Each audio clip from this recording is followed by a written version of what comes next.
अजीज तर वो मुझे रखता था रगे चाँ से। ये बात सच है मेरा बाप कम ना था माँ से। वो माँ के कहने पे कुछ रुआब मुझ पे रखता था। यही थी वजह जो मुझे चूमते झिझकता था। वो आशना मेरे हर कर्ब से रहा हरदम,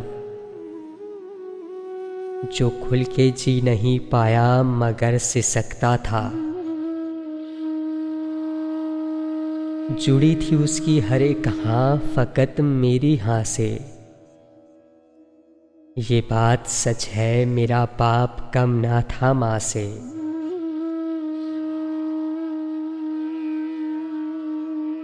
हर एक दर्द चुपचाप खुद पे सहता था। तमाम उम्र वो अपनों से कट के रहता था। वो लुटाता था कहीं रात को दिन भर, वजूद उसका पसीने में ढाल बन के बहता था। गिले थे फिर भी मुझे ऐसे चाक दामा से। ये बात सच है मेरा बाप कम ना था मेरी माँ से। पुराना सूट पहनता था, कम खाता था,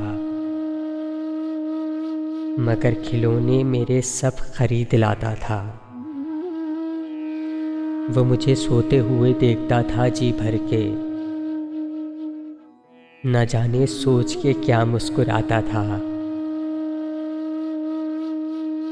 मेरे बगैर सब ख्वाब थे उसके वीरां से।